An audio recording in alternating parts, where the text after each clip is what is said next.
Right, just waiting for this to set up on Facebook. Bear with me.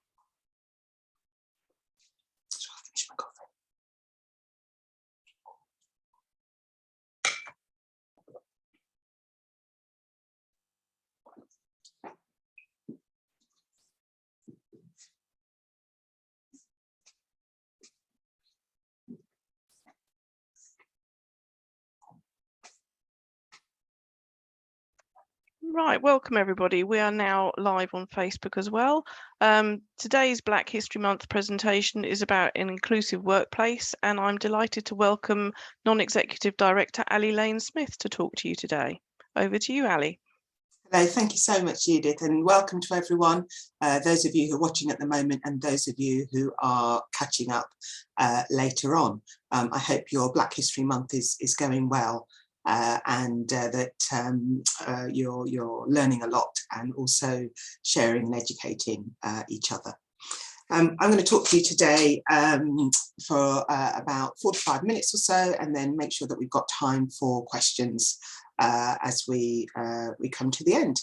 And I'm going to start off by showing you a video, and I'm going to give you a new experience, probably one that you don't normally have at 4 minutes past 10 on a Wednesday morning when this is happening live. So as this is being recorded, I just want to say that this video is available through YouTube.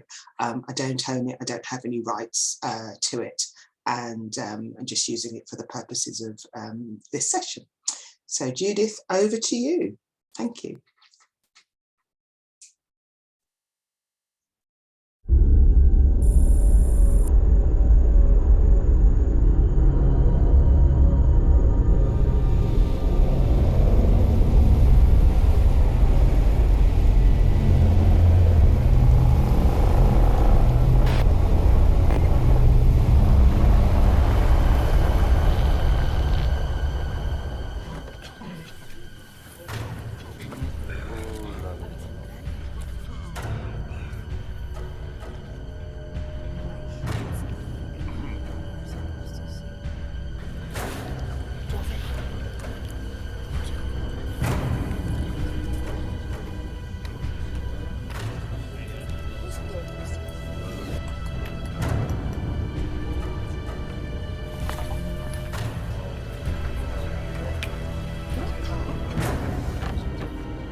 Thank you very much. And of course, other beverages are available, but we have that one for the benefit of the film.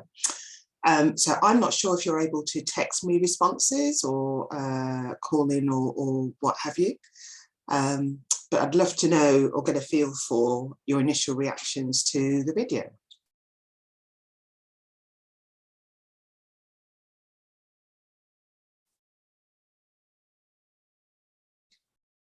Does anyone want to drop in on a chat?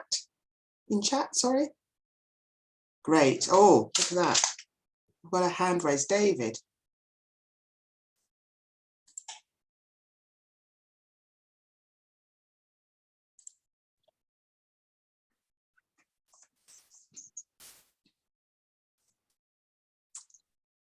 Honestly, I can see you've raised your hand, but I can't hear you. Oh, here we go. David, would you like to go first? And good morning. Good morning. I think the chat was disabled, Ali, oh. and we were all trying to raise issues saying the chat is not happening.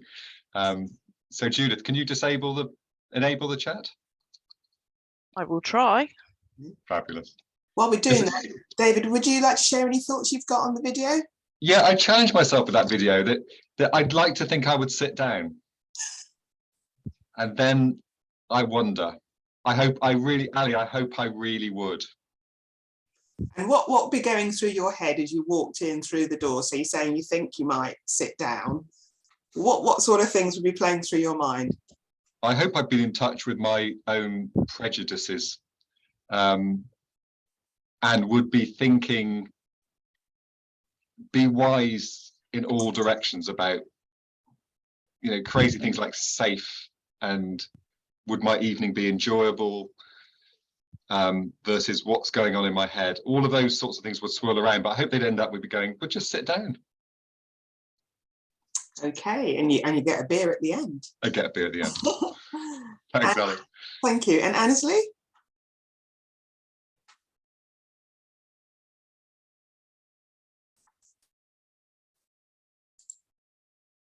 Hello, can you hear me now? Yes, I can. Great. Hi, sorry, I was struggling to speak and chat.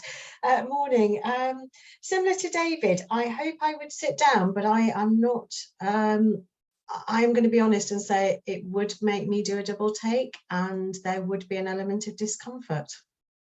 And I think it's important that I acknowledge that in myself and question why. So yes, not dissimilar to David, although David would quickly move to trying to sort of understand why he might feel uncomfortable and be aware of his prejudices. So yeah, similar. Okay, thank you, and thank you both, and I really appreciate your honesty and openness there. So might seem like a strange video to show when we're talking about inclusivity, but I want you to kind of think about your organisation as the cinema full of people.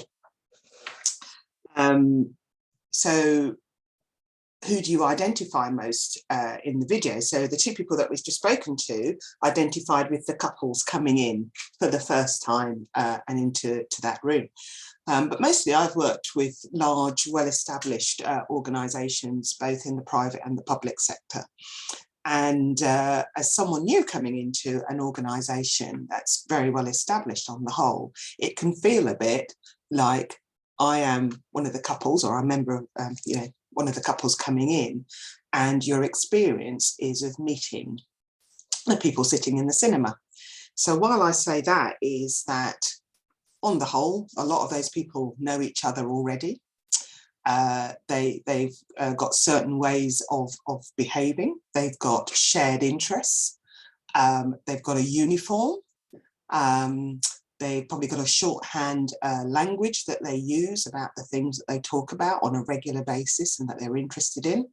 Probably all got motorbikes or access to a motorbike.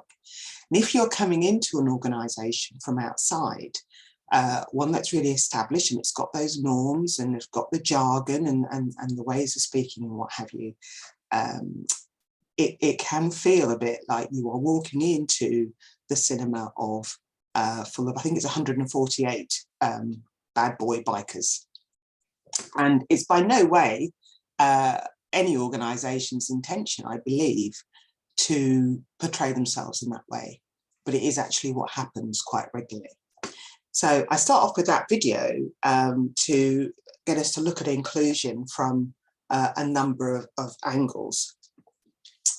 So David said there that he likes to think he would persevere and go through and sit down. And when you go through and sit down, you get the reward, don't you? You get to meet these amazing people who are very knowledgeable and kind of know their stuff and know their subject, and you get to know them and they introduce you to other people. But you've got to get over that initial hurdle. And you kind of, after a while, you're thinking, do you know what? It's not too bad. So for the people who went home, though, I wonder, and hopefully the chat is working now, what do you think were the sorts of things that were going through their minds, the couples that took one look, turned around and went away again?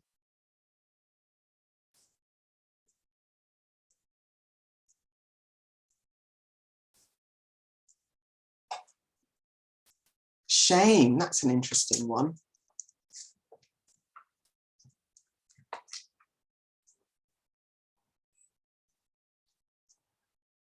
Anyone else? Disappointment. Giles, are you able to tell us a bit more about that? So thanks, Ali. So I was wondering what might I do, and I think it could have gone either way, if I'm entirely honest. And if I had have walked out, I think I would have been disappointed that I hadn't gone and sat down, and I think I also would have been disappointed that I wasn't getting the film that I'd paid to see, and all those other things that kind of go through. So sort of challenging myself, and it was a great film, but it was a very uncomfortable film. So I think, yeah, for me, disappointment. Okay, thank you. Perhaps anger that they were put in that position. And again, that's one that I identify with. Again, if I think of going back to, you know, being a new starter in an organisation, it's come on, cool, you know, all the way through. I've had my interview and I've met people. You know, you've sent me a lovely video to watch about what an inclusive workplace, you know, you are, and all these lovely people. And yet I walk in and I'm just hit with this wall of, you know, it just doesn't feel very, very welcoming. And I feel really, you know, I'm really angry because, you know, your organisation is not how you've portrayed it to be to me on a one-to-one basis or a 3-to-1 basis or whatever the interview was, or the person I've been talking to on the onboarding team. And guess what am I going to do with that anger? Do you know what? I'm going to tell my friends and I'm going to tell my family. You know, I turned up to the cinema to see this film. I paid my money. I was really excited. I got my popcorn. We walked in, and can you believe what happened? I was so cross. I walked away, and do you know what? I'm never going there again. And I'd really recommend that you don't either. And if you just, you know, extrapolate that in your minds to your friends and family surveys, or, you know, the Glassdoor ratings of organisations, you know, that's why people write the sorts of things they write about their first impressions of an organisation. So we do need to think really, really carefully about how we present ourselves to others. So thank you so much for your feedback and your thoughts there.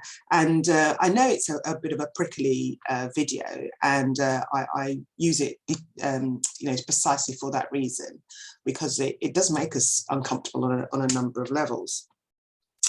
The Equalities Act 2010 talks about 9 protected characteristics: age, disability, gender reassignment, marriage and civil partnership, pregnancy and maternity, race, religion or belief, sex and sexual orientation.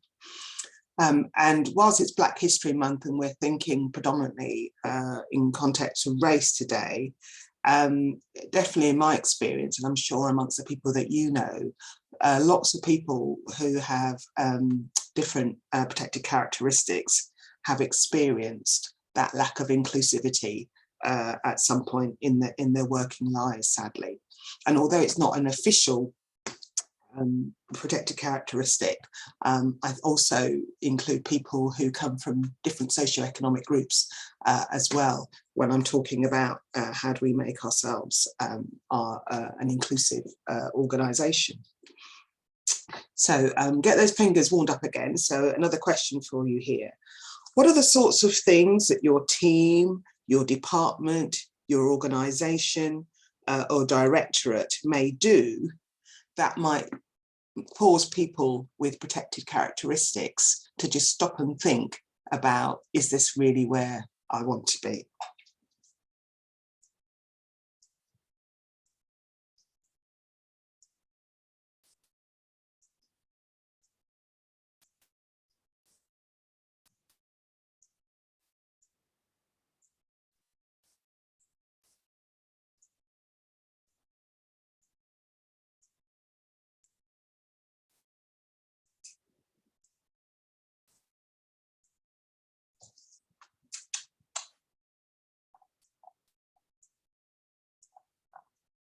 No, none coming through? Okay, so some other things. Oh, here we go. I'm struck by your comment about organisational messages versus the day-to-day realities. I hope that there's some consistency. Well, that's what we're kind of aiming towards, to becoming, you know, more inclusive. So the sorts of things that people say. Oh, is that someone speaking? Sorry. The sorts of things that employees that I've worked with over the years have said to me, it's like, it can feel like you are joining some sort of elite boys club, or I'm quite frightened because, and I talked about, you know, language and that sort of organisational language. I don't know what that means, and you know, I don't want to be the only person in a meeting who's sitting there and everybody else says, oh yes, we're going to do a 237, and they all know what it is, and I don't, and I don't want to be the one that asks. Although on that particular one, I would always say ask, because you'd be amazed the number of people who will use the jargon but can't always explain to you what the concept is. So if you're ever in that position, take a bit of a brave pill and do ask. And one of the things I use on a regular basis, if it's a Teams meeting, I might message somebody else in the meeting and say, oh, what is one of those? You know, they'll be quite happy to tell you. So all those sorts of things that we've talked about, and going back to the video, you know, kind of what's going through your mind as you look across that established group of people, and can be the sorts of things that stop our colleagues and staff members opening up to us about the things that they're concerned about. And if we can't get over that, it's really, really difficult to become an inclusive workplace. We need to be thinking almost from the other side round, about what does it look like to encounter us, and therefore what do we need to put in place or change or be open to ensure that we are more inclusive.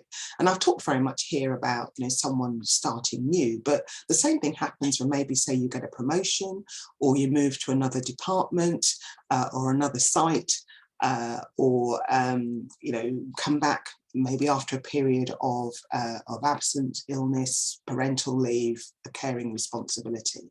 But we can go through the same range of emotions and thoughts and concerns and experience that lack of inclusivity at different stages in our working life. So what are some of the ideas around how we can get around that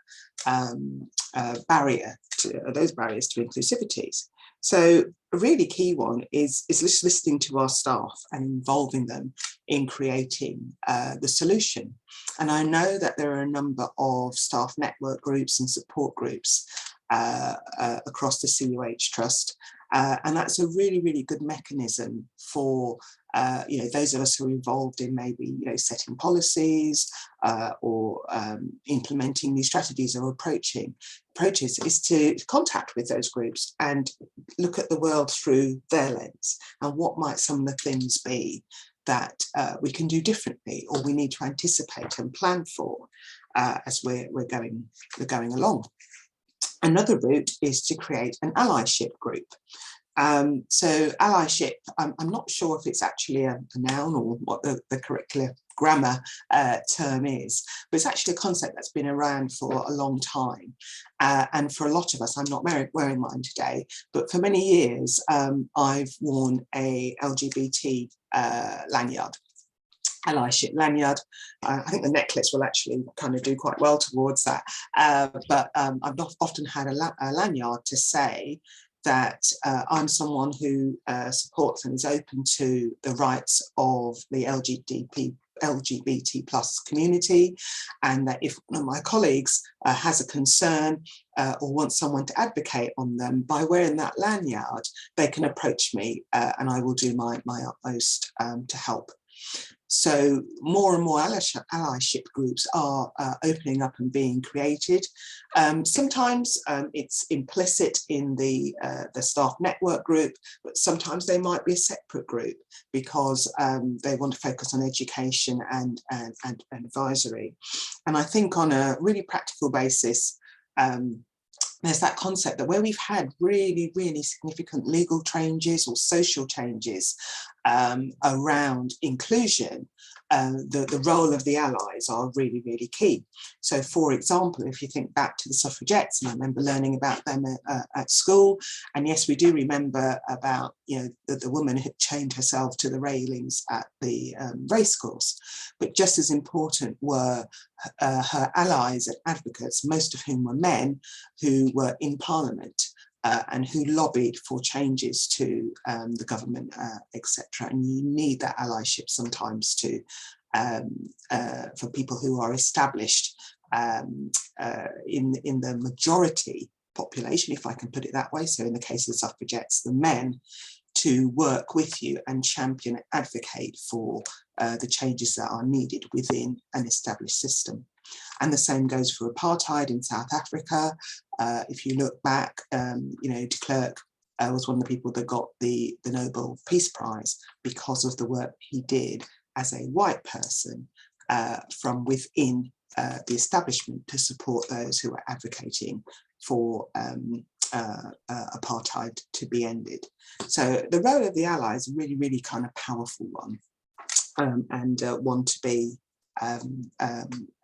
be aware of and think about how we do that when we're trying to approach removing the barriers to inclusivity. I talked quite a bit there about sort of policies and things like that, but actually some of the barriers to inclusion quite often are not within your formal policies or within the HR system or the HR remit. And one that I can laugh about now, but at the time I have to say I didn't see the funny side at all, was actually one relating to estates. So I went to work for a new organisation, and I had to get my pass, you know, my staff pass, before I could start. And the pass didn't just let you into the building. Our laptops had a slot, and you put your pass into the laptop. And that sort of, you know, created the VPN or the security system around the IT system and email, etc. So you could not do any work without your on a laptop anyway, without your pass card. So I was told, right, you need to come along, the morning that you start. And we've got all your details, but you need to go and get your photograph taken for this pass. We'll issue that pass. Then you can get into the main building and you'll be able to access your laptop. So kind of off I went to discover that the building that I was sent to, the room I need to go to is down a flight of stairs. At the time, I was waiting for a hip replacement, so I was on crutches. And these stairs were pretty steep. And I stood at the top of the stairs and I thought, I don't feel very comfortable or confident to go down those stairs and ring on the door to go and have my photograph taken. So I rang the person who was responsible for my onboarding and said, I've got here, but I can't actually get into the, down the stairs into the room to have my photograph taken. And they said, well, that's the only place we do the cards. You're going to have to go. And I was like, well, I'm on crutches and I'm really concerned I'm going to slip. Those stairs are really, really stiff. Is there another place where I can have my photograph taken? Well, no, that's where you have to go. Okay. Can someone come out of the room, maybe bring the camera and take my photo, at the top of the stairs? And we do it that way. Well, no, because it's all linked to a particular machine. So unless you go into the room and you see it's all set up with the background behind it and what have you, you're going to have to go down the stairs. It's like, okay, wasn't banking on that.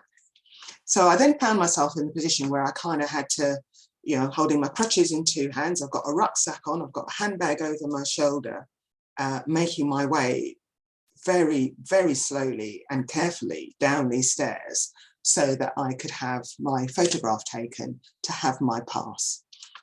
Now, I am absolutely assured that nobody in the estates or the IT system or who worked on induction had the intention to create an environment where I was excluded to such an extent.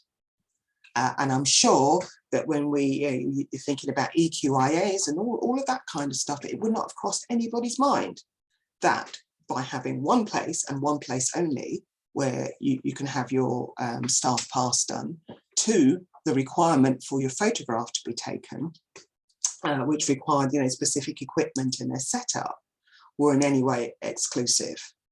But I have to say, I was pretty mad, and it did not put me in the right sort of mindset about the organisation that I was going to work with.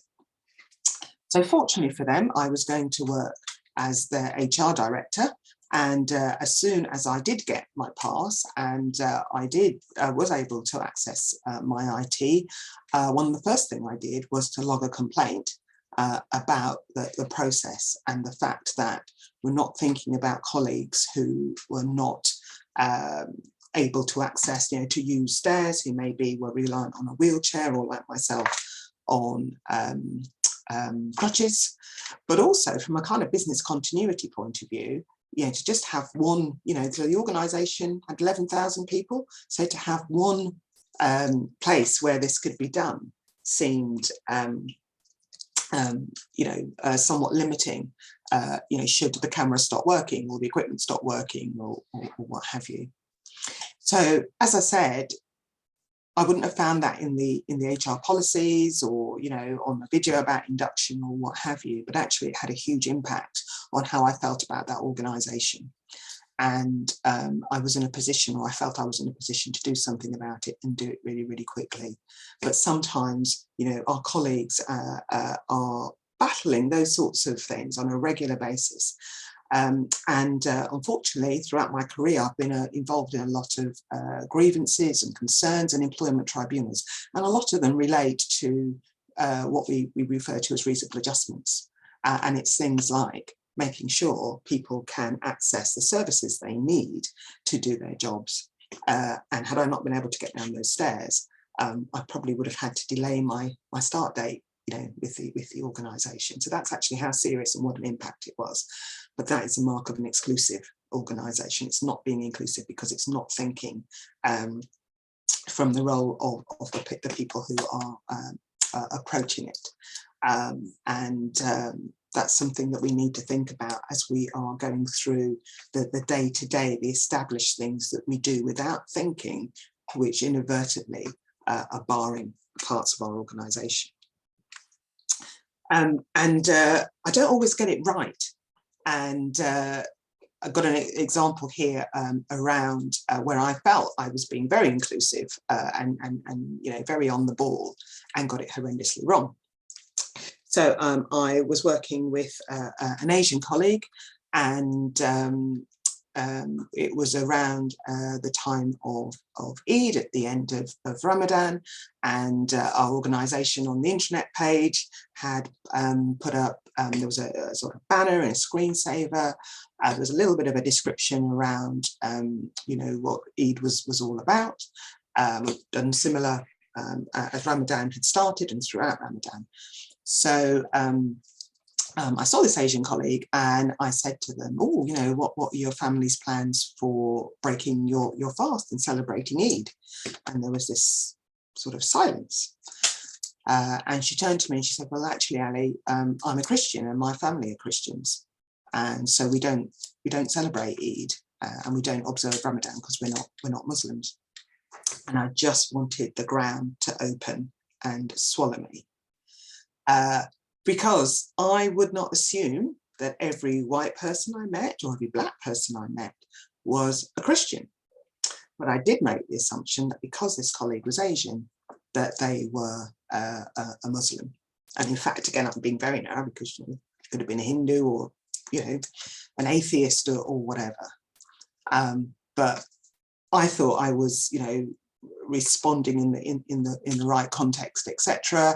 I'm genuinely interested in people's beliefs and the celebrations that go with those, and I absolutely put my foot in it.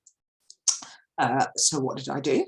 I apologised and sort of said, you know, there's no way that I meant to give any offence, and I also went away and educated myself a bit more. My colleague opened up to me and said, do you know what, lots of people make that assumption. I won't say it's not important, because it is, because actually it's really, really irritating. But I'm pleased that, you apologised. And she said, the context for me is that my family grew up in Newcastle, and our family were originally Anglo-Indians. So that's one of the reasons that we are Christians, and how that came about. And we had a conversation about that. But it really did teach me not to make assumptions and not to go leaping in. But also, when you get it wrong, as we do for all sorts of reasons, you have to have the humility to apologise.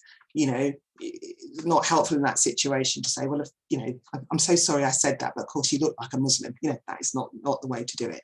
Just apologise, be humble, but take the opportunity to educate and continue to grow yourself. So I hope that gives you all the courage to know that we're all on all sorts of things, that sometimes we're going to get it wrong, but learn from it, which is a general approach I find is useful to life.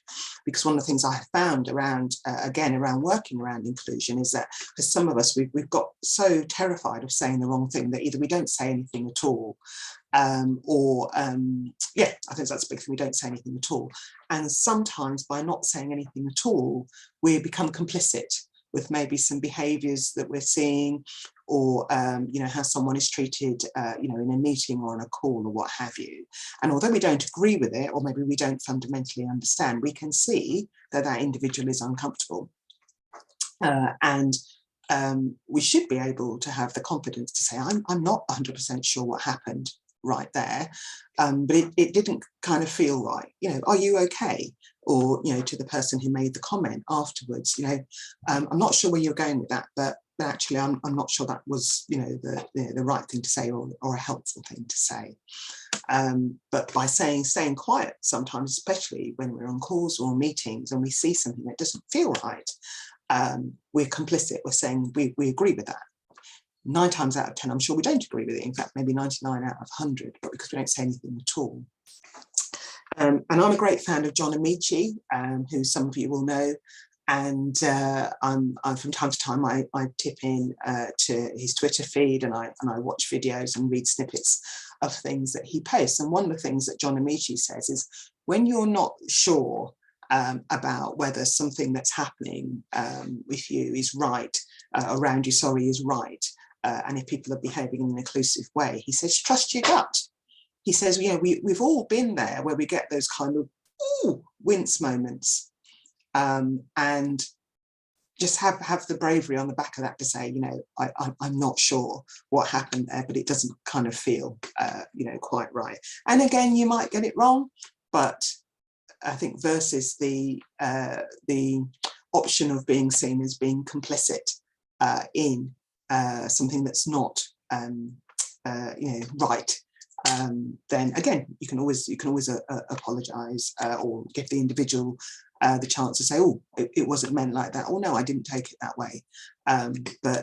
Just listen to yourself, listen to your gut, and when you are getting those wince moments and those ouch moments, there's probably a really high probability that you have spotted something that's not okay, and it gives you the option to go through. So as I've been talking, I've drifted into an area that some of you might be familiar around the concept of microaggressions. And as I said at the beginning, although it's Black History Month, microaggressions, unfortunately, are things that are experienced by a wide range of us within society nowadays. And they can, they do range. So just this weekend, I saw one myself. I've got a friend who has recently had a baby, and we were out having coffee, it was very lovely. A complete stranger came up to her and went to touch the baby and said to her, "Oh, you're looking very well, because you've obviously only recently given birth, but it's amazing how much weight you've lost." And I saw my friend rear back and instinctively put her arm, out to block this complete stranger from touching her baby, but also the kind of shock on her face that, again, a complete stranger felt that they could make a comment about her size and her weight on the assumption that because she had just had a baby, it's okay to draw attention to the fact that, she was either overweight or just lost weight or what have you, without knowing any context. And that's those are the sorts of things that people experience as microaggressions. There's a phrase around death of a thousand cuts. One of the things with microaggressions and those sorts of comments and observations and behaviours that people inflict on others is that that's probably not the only time on that day that happened to her. That's probably happened, I don't know, 3 or 4 times that morning, or how many times during the previous weeks after the baby was born. And kind of once, you kind of dust yourself off and go, "Oh, right, okay, that wasn't very pleasant, but whatever." But when it keeps happening again and again and again with different individuals, so, I witnessed that and saw that, but, that would have happened maybe when she was on her own, or, with other people being around. It really starts to get you down. And you're carrying that around. And then you also then sort of start spending time thinking, "Oh, gosh, I wonder if that's going to happen again." And that raises your levels of anxiety. I've had people say, "I get told that I'm really prickly and I take offence too easily," and what have you. You've got no idea how many times my friend had been through that, or for people and colleagues that we know who are experienced microaggressions on a regular basis, how many times it is that that's happened. So it's not necessarily the first time. So therefore, the expectation that, we are going to brush it off, and my friend was going to brush it off, is a misnomer, for us as well. We need to be thinking about that. And again, she didn't actually say anything to the person who did this. And I said to her, "Oh, that was a bit awkward." She said, "Yeah, I know," she says, "but why is it me that every time has to say, 'I don't know you, please don't feel you can touch my baby'?" And in reality, she shouldn't have to say that. It kind of feels an odd thing to have to do.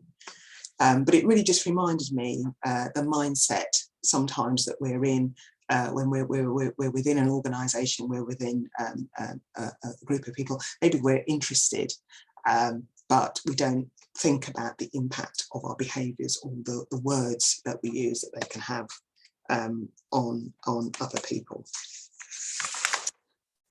I think it's really, really hard. There's so much going on at the moment that's requiring us to just stop and think about how we operate and what it really, really means. Sorry, I don't mean operate. I'm anxious of using that in the context of people on the whole with a clinical background, but how we behave, how we exist now, how we interact with others. There's a lot more, definitely in the last 2 years, I would say, in the press, on social media, etc., really kind of challenging the norms of what is and what is not acceptable. And sometimes what we've decreed outside of work, if you like, isn't acceptable, continues to be acceptable at work, because we don't hear people challenging. And I talked earlier on about we're not hearing voices speaking up, we're not hearing people intervening and saying, well, actually, no, that's not okay. But just keep in mind that as a society, we are moving on and we're changing very much what is acceptable and what's not acceptable. And that will impact on whether or not we are inclusive, to those who are already within our organisation and those without. And the big group here that we need to think about as well. I've very much been couching this around employees and our staff, but you know, we interact with patients and we interact with other organisations. And again, we need to think about, are we doing that in an inclusive way? Are we doing that, you know, in an open way? My main role is as an HR director, I think, as I mentioned, but over the last 18 months or so, I've been doing a number of interim contracts, and it's been a fascinating way to get a snapshot and insight into other organisations and how they interact with others. And I was working for a small local government department, and they were about to launch their strategy on domestic abuse. So we're consulting about the domestic abuse strategy. And I had been asked to work with them on their EQIA, their equality impact assessment. And the starting point I was given was like, we've gone through it and yeah, there's no equality impacts. So Ali, if you could just sign it off, that would be great, because then we can get it on the internet and we can start our consultation. And the consultation was about if you were a victim of domestic abuse from a housing point of view, emergency housing point of view, what were we doing to, or the government was, the local government department was doing to ensure that you had access to emergency accommodation. So I said, oh, that's really, really interesting. So say I'm in a same-sex relationship and I'm a victim of domestic abuse, and you know, I need to be rehoused on an emergency basis. You know, what facilities, you know, with the people that I'm dealing with, maybe the social workers or whatever, will they, you know, have access to accommodation that is safe for me? And it's like, oh, right, okay, we haven't actually thought about that. Okay, what about, you know, I'm a wheelchair user. Emergency accommodation, you know, do they all have lifts? Are the doorways wide enough, you know, for my wheelchair? Because obviously if it's emergency accommodation, I'm probably going to be having to leave where I am quite quickly. So, you know, I need to be able to go somewhere where I feel safe and I can access it. And as we went through this conversation, sort of, you know, more and more I could see, you know, my colleagues thinking, right, crumbs, you know, we're not working in it, we're not thinking about this in an inclusive way. And as a local government, the bit of local government, they're responsible for providing services and support and help to their local community. However, we weren't approaching it in a way where those services were going to be open to some of the most vulnerable people going, you know, working within a healthcare setting or a social care setting. Quite often you're interacting with people when they are at their most vulnerable. So to be consulting and saying, we want to make sure that we can provide this emergency accommodation when needed, when, you know, you're quite often in a very, very dangerous and vulnerable situation, and to say, and of course, you know, we know from an EQIA point of view, qualities point of view, we've got everything covered. We have to think, you know, really, really carefully about that. So whilst it's great to have policies around inclusivity and diversity and equalities and what have you, when the rubber hits the road, it's actually about what we do on a day-to-day basis, what is built in to ensure we're working in an inclusive way.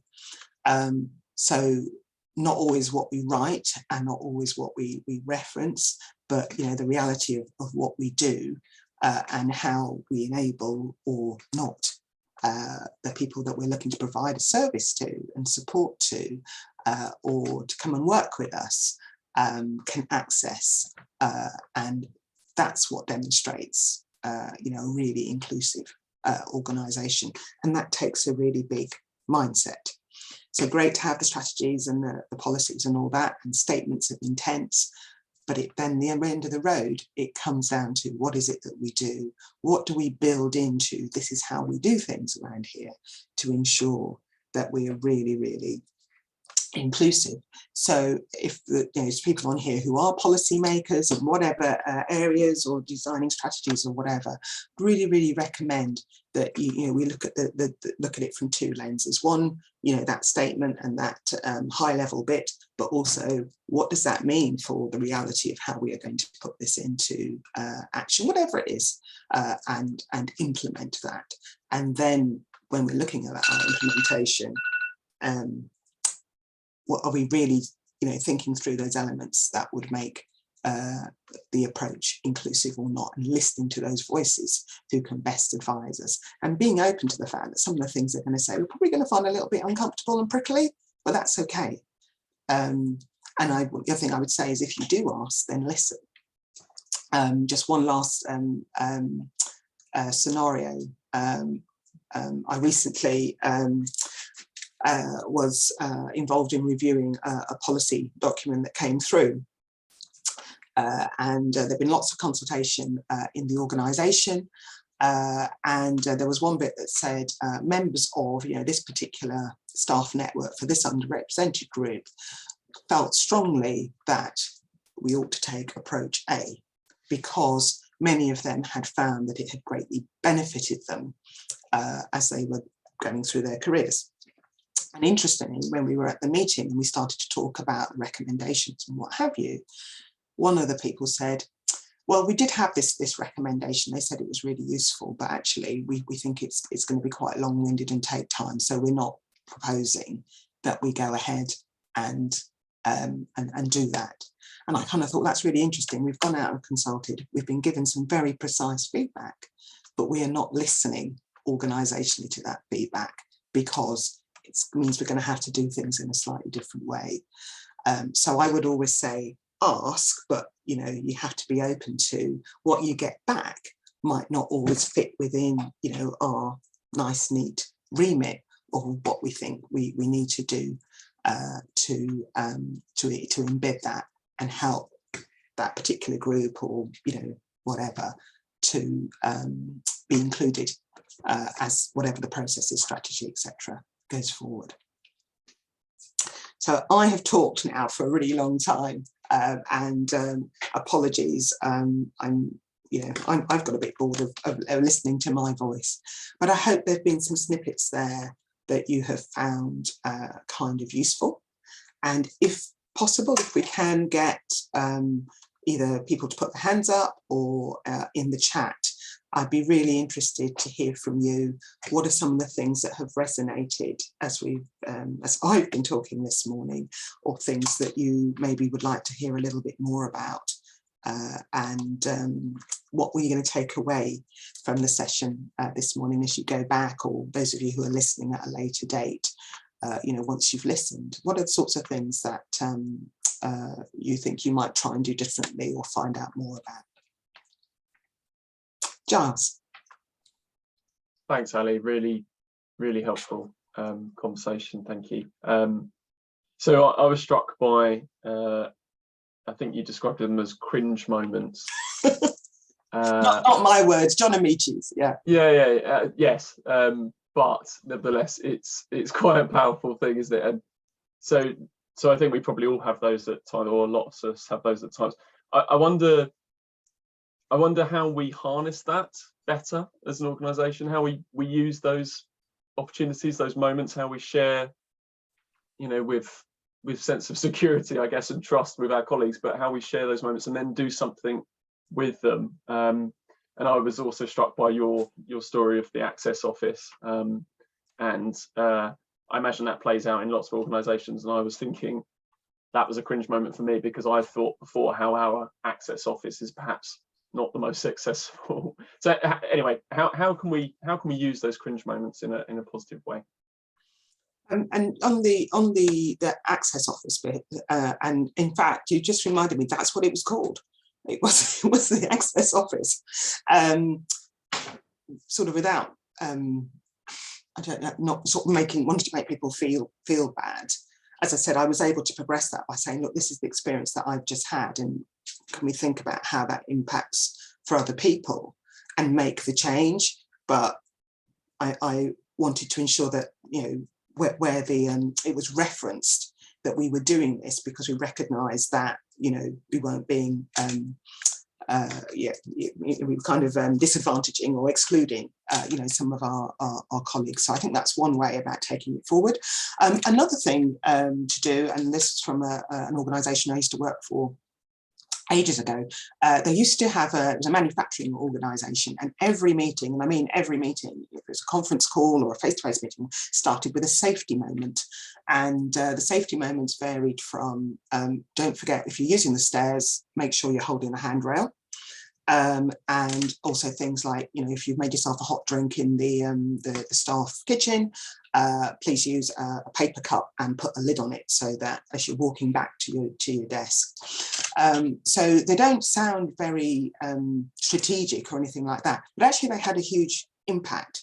So it's the sort of thing that maybe, I don't know if there is a committee or a room or a regular group where you can say, oh, do you know what, this happened today? And again, you know, anonymize it, and you know, not looking to make anyone feedback, to say, you know, this is what happened, this is the effect it had on me, this really made me think, so this is what I'm going to try and do about it, or can suggest, or can we talk about it.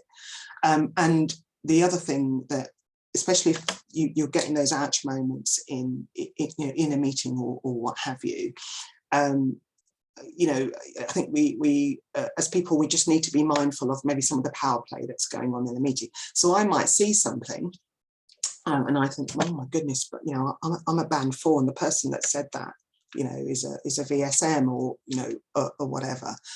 I don't feel I can call them out, but what I might do is I might mention it to someone else in the meeting afterwards, or ask if, you know, a colleague could take it up on my behalf, you know, with that individual. We all like to think that I would tap them on the shoulder and go, excuse me, can I just have a word about that, because that wasn't right. But I think there's the reality of, you know, where we sit in an organisation, influence, all of those kind of things.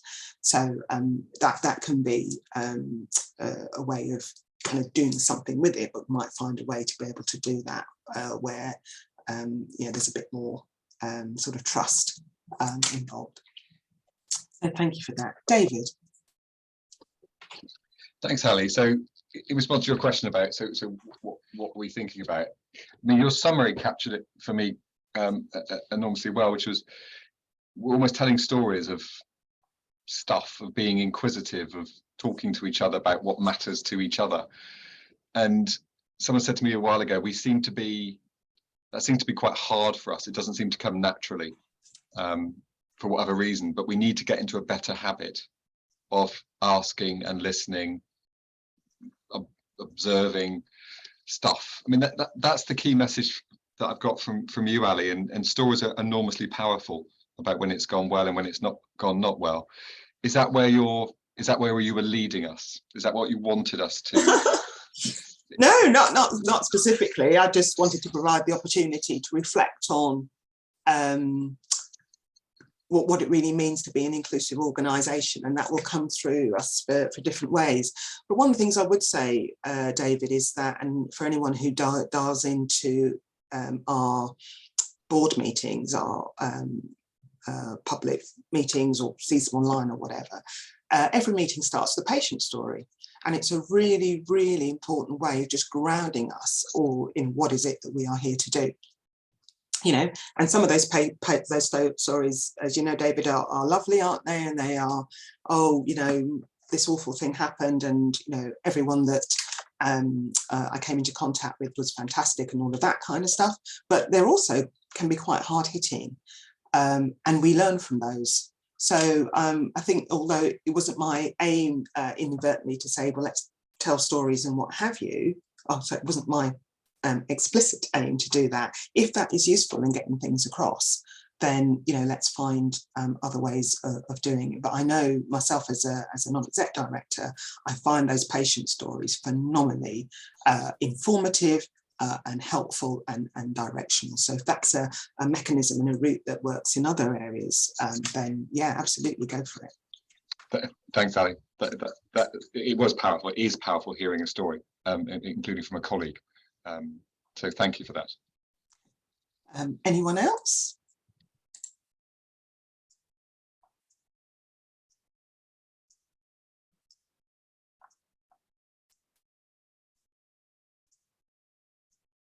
Laura's made a comment in the chat that she's going to take active challenging instances, so that's really great. Thank you, Laura.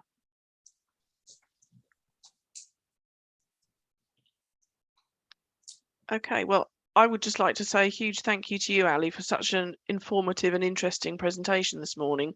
Thank you for your time. Really thought-provoking. Particularly enjoyed the video. It wasn't the first time I'd seen it following the practice run, however, but still really makes you think. So thank you very much indeed for your time this morning.